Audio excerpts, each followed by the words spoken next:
रघुबर राम रघुबर राम रघुबर पाहि मान राम रघुबर राम रघुबर राम रघुबर रक्ष माम राम रघुबर राम रघुबर राम रघुबर पाहि मान राम रघुबर राम रघुबर राम रघुबर रक्ष माम राम रघुबर राम रघुबर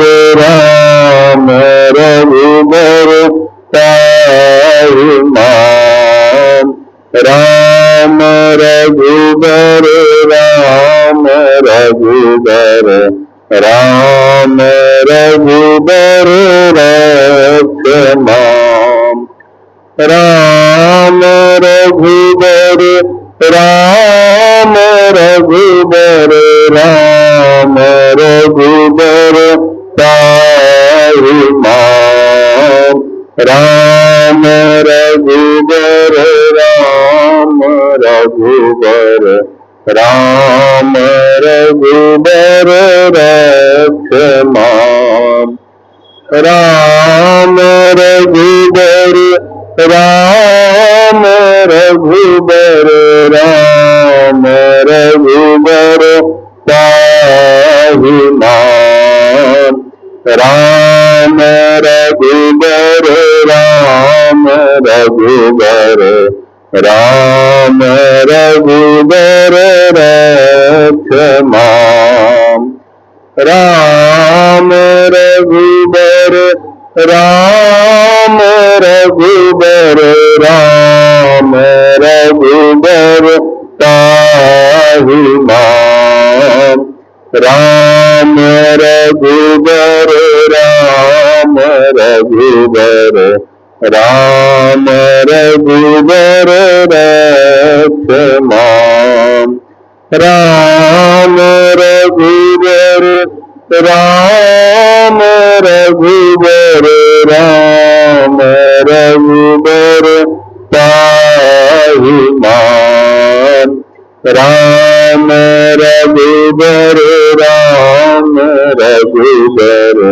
राम रघुबर रक्ष माम राम रघुबर राम रघुबर राम रघुबर पाहि मान राम रघुबर राम रघुबर राम रघुबर रक्ष माम राम रघुबर राम रघुबर राम रघुबर पाहि मान राम रघुबर राम रघुबर राम रघुबर रक्ष माम राम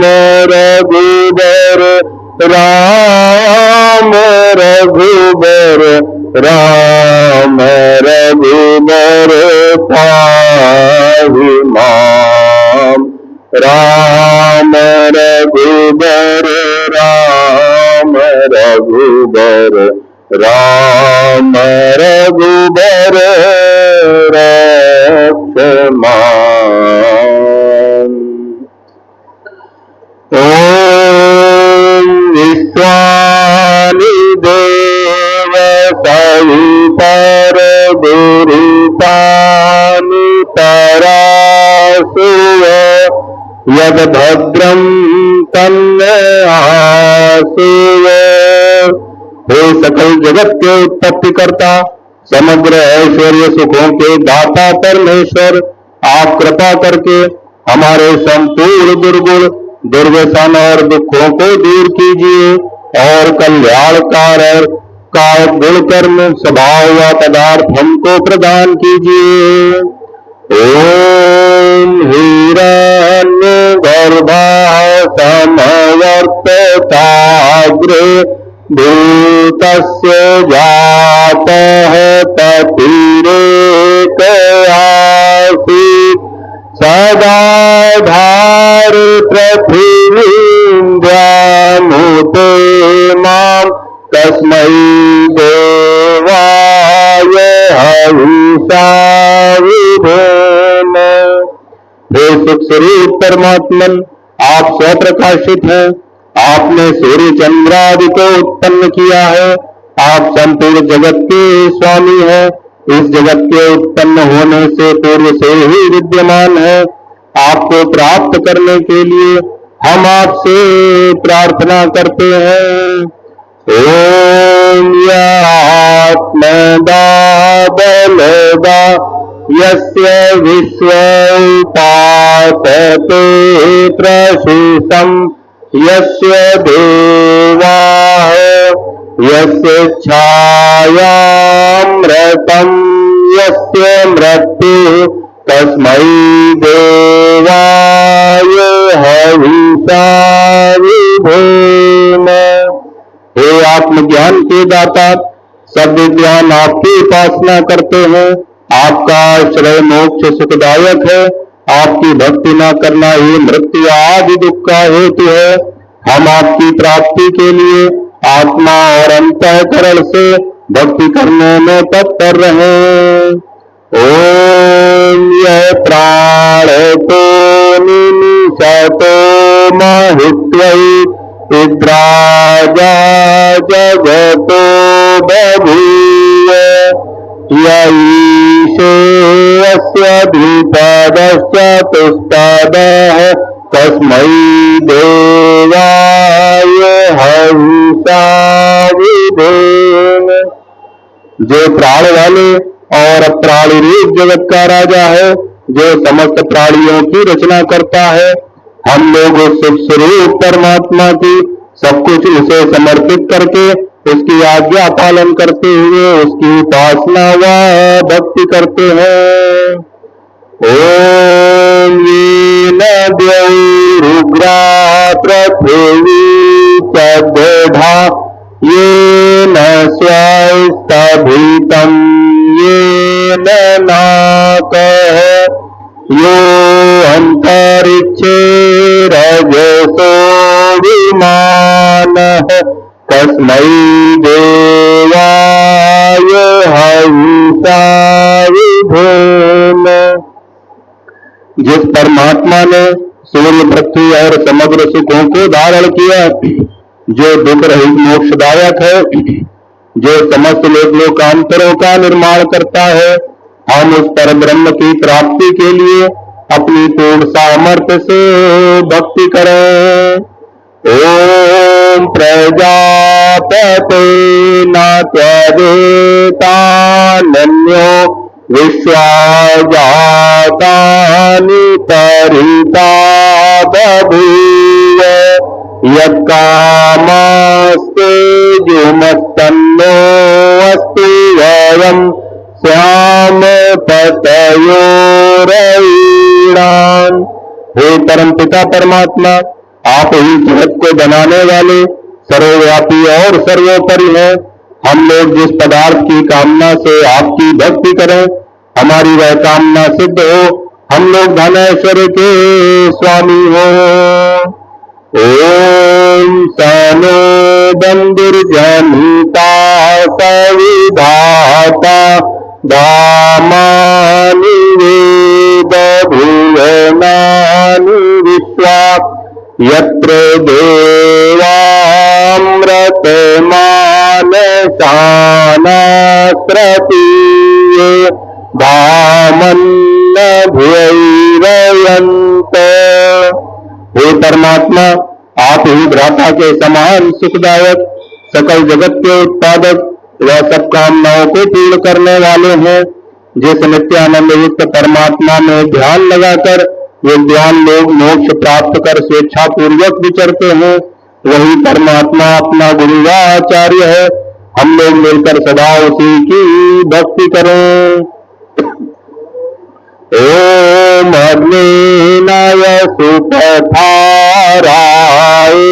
अस्मान विश्वानि देव वयुनानि विद्वान् यूयोऽभ्यस्मज्जुराणमेनो दुष्ठां ते नम उक्तिं विधेम।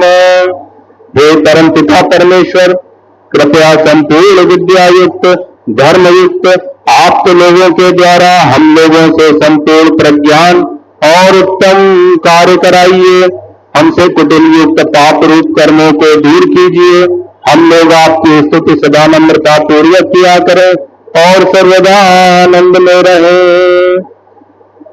वंदो गुरुपद कंज कृपा सिंधु नर रूप हरि महामोह तम पुंज जासु वचन रवि कर कर। मैं उन गुरु महाराज के चरण कमल की वंदना करता हूँ जो कृपा के समुद्र और नर रूप में श्री हरि ही हैं और जिनके वचन महामोह रूपी घने अंधकार के नाश करने के लिए सूर्य किरणों के समूह हैं। अब प्रभु कृपा करहु ही भांति सब तजि भजन करो दिन राति। वंदो गुरु पद पद्म परागा सुरति सुबास सरस अनुरागा। अमीय मूरिमय चूरन चारु समन सकल भव रुज परिवारु। सुप्रति संभुतन विमल विभूति मंजुल मंगल मोद प्रसूति। जन मन मंजु मुकुर मल हरणी तिलक गुण गण बस करनी। श्री गुरु पद नख मणि गण ज्योति सुमिरत दिव्य दृष्टि होती। दलन मोह तम सोस प्रकाशु बड़े भागुर आवै जासु। उधरहि विमल बिलोचन हीते मिटहि दोष दुख भव रजनी के। सूझहि राम चरित मन मानिक गुप्त प्रगट जह जो जहि खानिक। जथा सुवंजन अंगी द्रव साधक सिद्ध सुजान कौतुक देखत सहल बन भूतल भूरि निधान।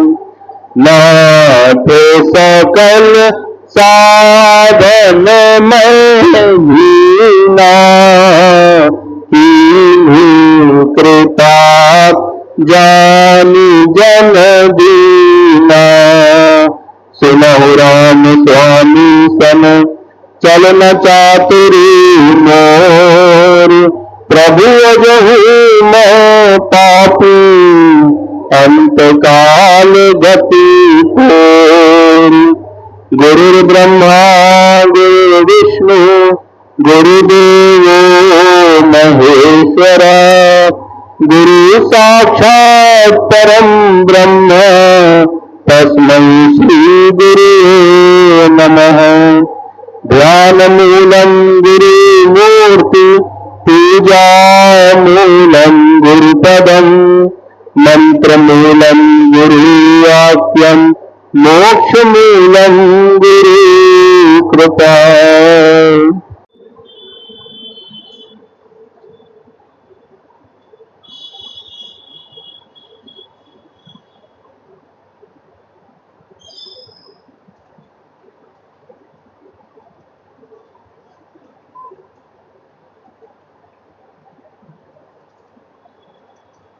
कीजिए हे मेरे गुरुदेव करुणा सिंधु करुणा कीजिए। ओ अधम आधीन अशरण अब शरण में लीजिए। हे अधम आधीन शरण अब शरण में लीजिए। हारा गोते हो मैं भव सिंधु के मझधार में। हारा गोते हो मैं भव सिंधु के मझधार में। आसरा है दूसरा कोई न अब संसार में। आसरा है दूसरा कोई न अब संसार में। मुझे है जप तप न साधन और नहीं कुछ ज्ञान है। मुझे है जप तप न साधन और नहीं कुछ ज्ञान है। निर्लज्जता है एक बाकी और बस अभिमान है। निर्लज्जता है एक बाकी और बस अभिमान है। पाप बोझों से नदी नैया भंवर में आ पड़ी। पाप बोझों से नदी नैया भंवर में आ पड़ी। नाथ दौड़ो अब बचा लो जल्द डूबी जा रही। नाथ दौड़ो अब बचा लो जल्द डूबी जा रही। आप भी यदि छोड़ देंगे फिर कहाँ जाऊंगा मैं। आप भी यदि छोड़ देंगे फिर कहाँ जाऊंगा मैं। जन्म दुख से नाव कैसे पार कर पाऊं मैं, जन्म दुख से नाव कैसे पार कर पाऊंगा मैं। सब जगह मंजिल भटक कर ली शरण प्रभु आपकी।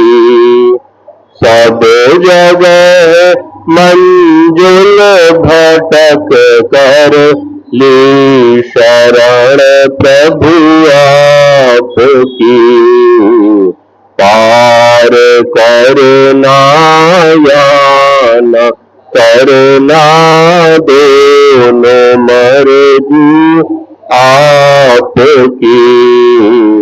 पार करना या न करना दोनों मर्जी आपकी। हे मेरे गुरुदेव करुणा सिंधु करुणा कीजिए। हे मेरे गुरुदेव करुणा सिंधु करुणा कीजिए। हो अधम आधीन शरण अब शरण में लीजिए। हो अधम आधीन अशरण अब शरण में लीजिए। ईश्वर प्राप्ति का निश्चित साधन। पहला, जिक्र खफी यानी दिल का जाप किया करें। दूसरा, नाजिल्स, गैर आदमी और गैर सोहबत के नक्शों से दिल को साफ रखें। तीसरा, परमात्मा के सिवाय किसी तरफ तवज्जो न करें। चौथा, यकसुई और एकाग्रता के साथ दिल हाजिर रखने का पक्का इरादा करें। पांचवा, सत और मालिक की तरफ इंसियत और लगाव हासिल करें। छठा, अपने आप को लेट कर उसी में लहद और लय हो जाए। सातवां, इसी काम में अपने आप को लेट दें। सबसे ज्यादा नजदीक रास्ता और असल पथ पर पहुंचने का यकीनी जरिया है। परम संत समर्थ सदगुरु महात्मा रामचंद्र जी महाराज, श्री लाला जी साहब। बहुत याद आए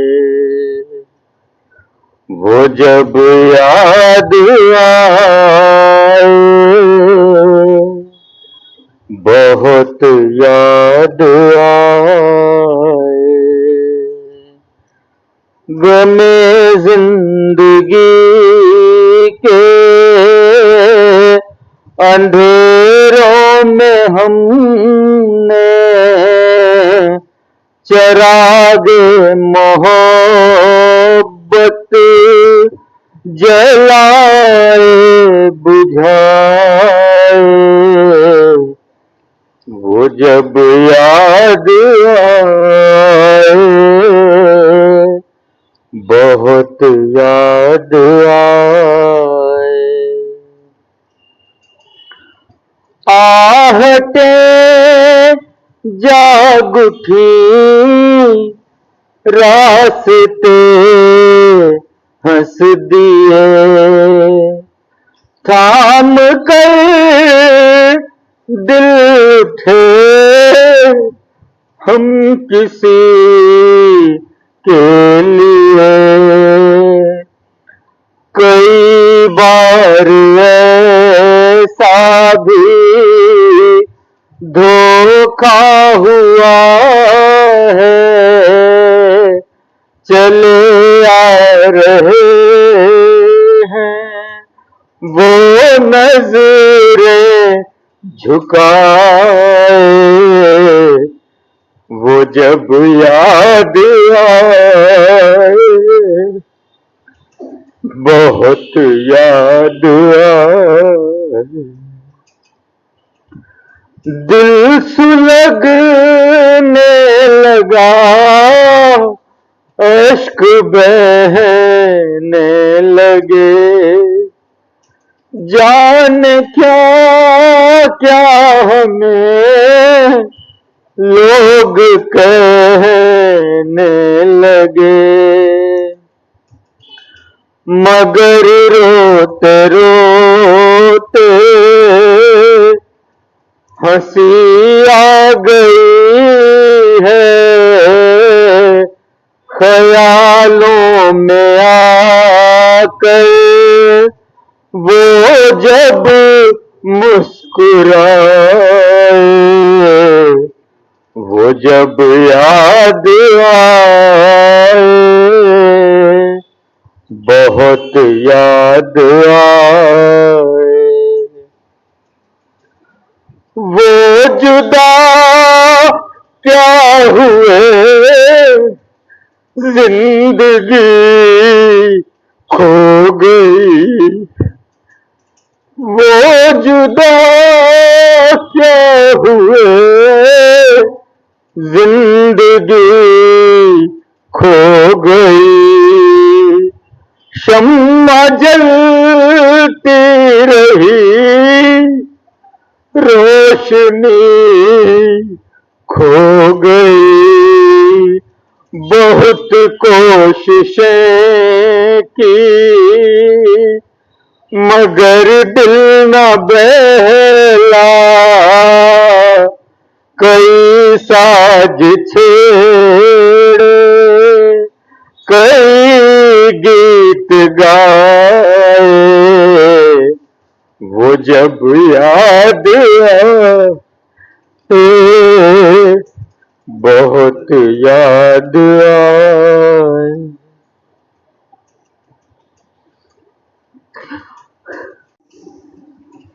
गुरु की कृपा और सत्संग का प्रभाव सभी लोगों ने महसूस किया है, और सभी गुरुजनों का जो प्रेम है, जो आशीर्वाद है, वो हम सभी पर किसी न किसी रूप में हर समय बरसता रहता है। बस कमी हम सभी की तरफ से है कि हम उसे ग्रहण नहीं कर पाते। तो आज गुरु और सत्संग के ऊपर 3 छोटे छोटे किस्से पेश कर रहा हूं, जो कि हमें सचेत करते हैं कि हमको हर वक्त क्या करना है। एक कहानी है 2 लकड़हारों और सत्संग की कुल्हाड़ी। एक बार की बात है, एक घने जंगल के किनारे 2 लकड़हारे रहते थे। दोनों प्रतिदिन जंगल जाकर लकड़ियां काटते अपना जीवन यापन करते थे। पहला लकड़हारा बहुत ही परिश्रमी था, लेकिन उसे सत्संग, प्रार्थना, गुरु सेवा के लिए समय निकालना व्यर्थ लगता था। वह कहता, काम ही पूजा है, दिन भर मेहनत करूंगा तो सब ठीक होगा। दूसरा लकड़हारा भी मेहनती था, पर वह प्रतिदिन कुछ समय सत्संग, ध्यान, गुरु स्मरण के लिए अवश्य निकालता था। उसका मानना था, काम के साथ साथ मन का शुद्ध होना भी आवश्यक है। समय बीतता गया।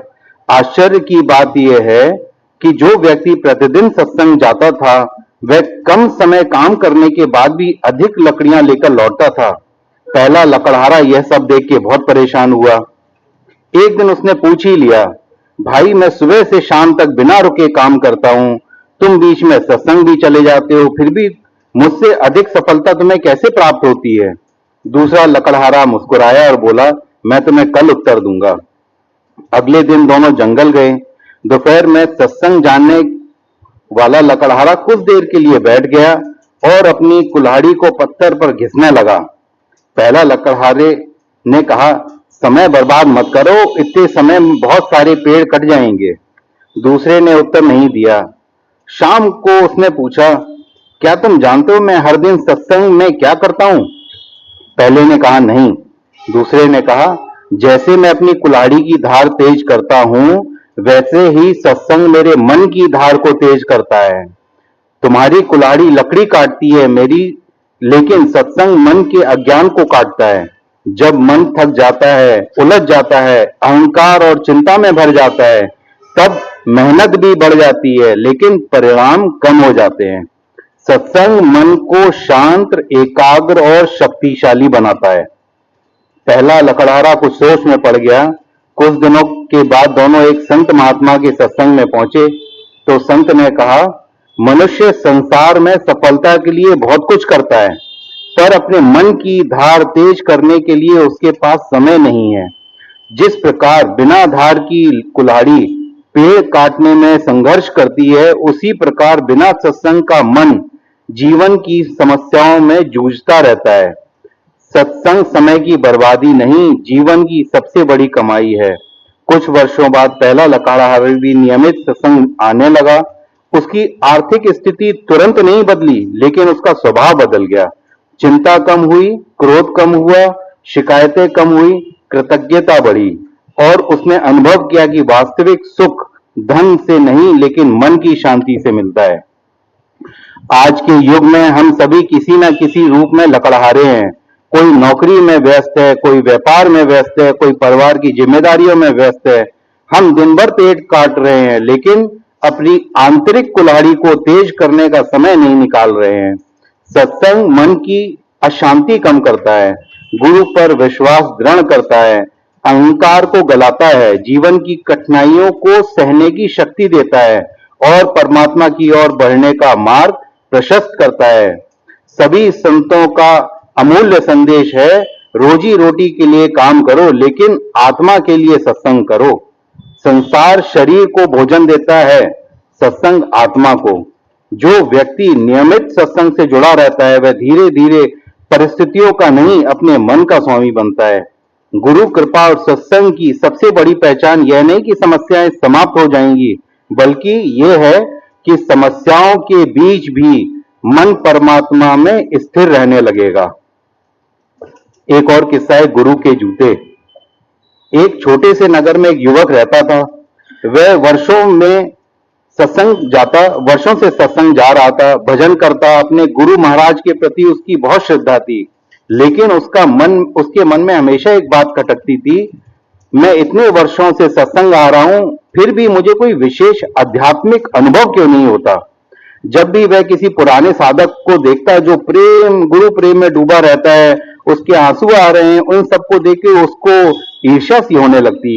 एक दिन वह अपने गुरु महाराज के पास गया और बोला, महाराज, मैं वर्षों से आपके पास आ रहा हूं, भजन भी करता हूं, सेवा भी करता हूं, फिर भी मेरे भीतर वह प्रेम, वह आनंद क्यों नहीं जागता।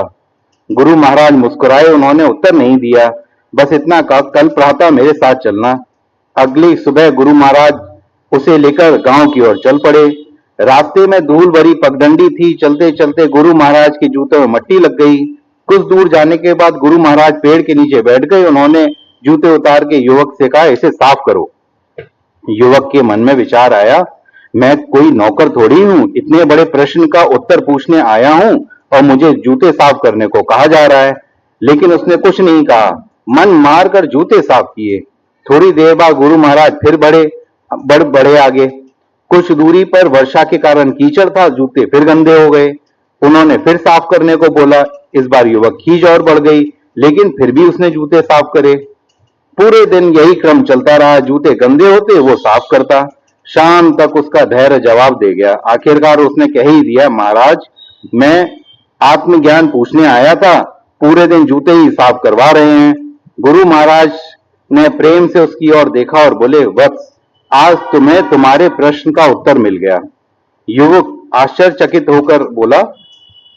फिर गुरु बोले, जब मैंने पहली बार तुम्हें जूते साफ करने को कहा तब तुम्हारे मन में अहंकार उठा, दूसरी बार क्रोध उठा, तीसरी बार शिकायत उठी, चौथी बार तुलना उठी और पूरे दिन तुम्हारे मन में यही विचार भरा रहा।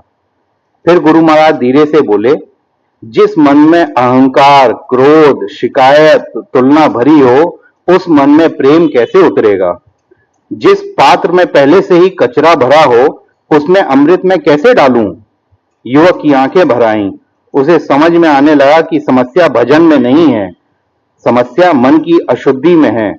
गुरु महाराज ने आगे कहा, सत्संग का उद्देश्य केवल ज्ञान सुनना नहीं है। सत्संग का उद्देश्य अपने भीतर छिपे अहंकार को पहचानना। तुम अनुभव खोज रहे हो जबकि गुरु तुम्हें अनुभव के योग्य बना रहा है।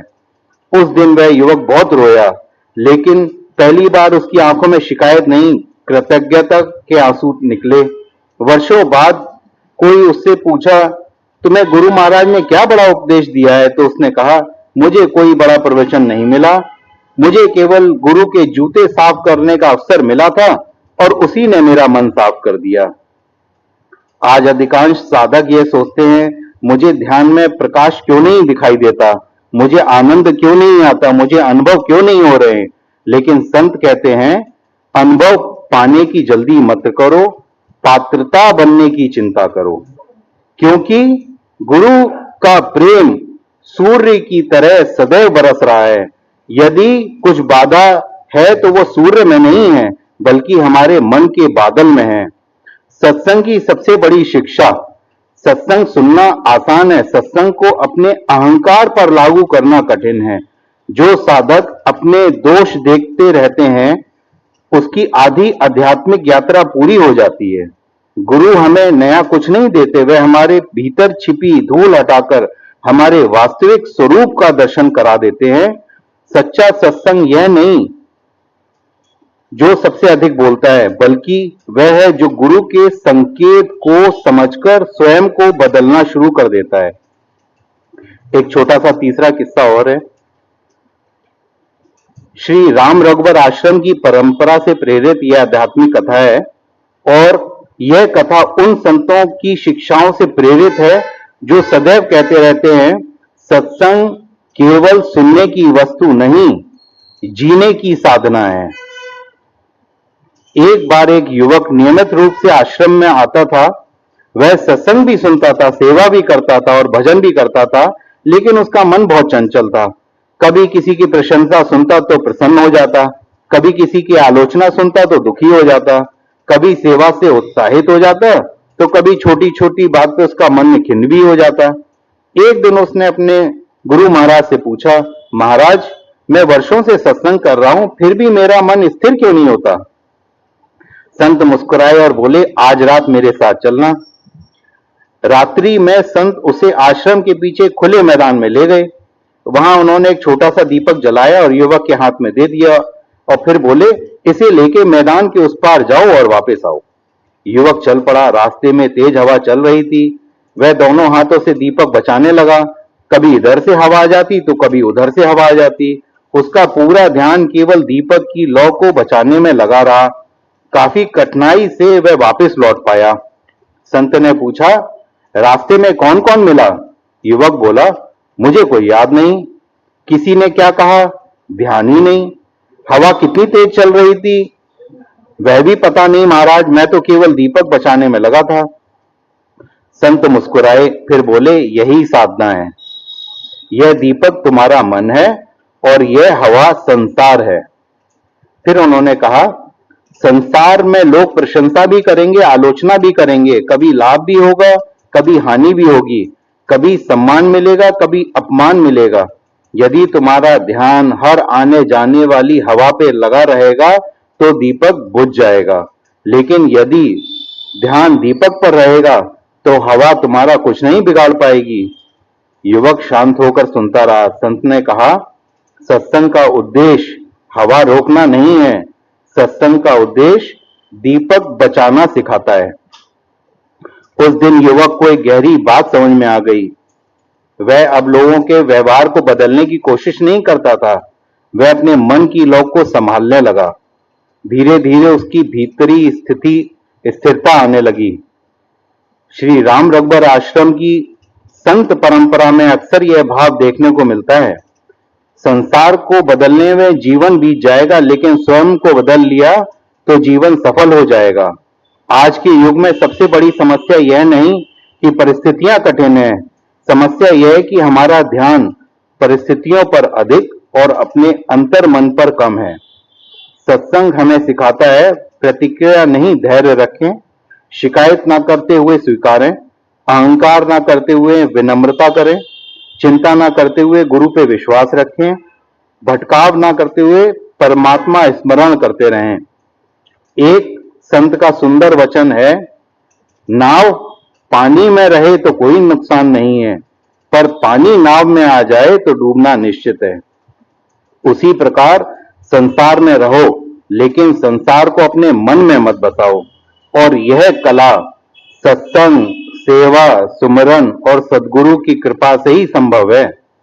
उस दिन साधक का ध्यान हवा से हटकर अपने भीतर के दीपर पर टिक जाता है और उसी दिन उसकी वास्तविक आध्यात्मिक यात्रा प्रारंभ होती है।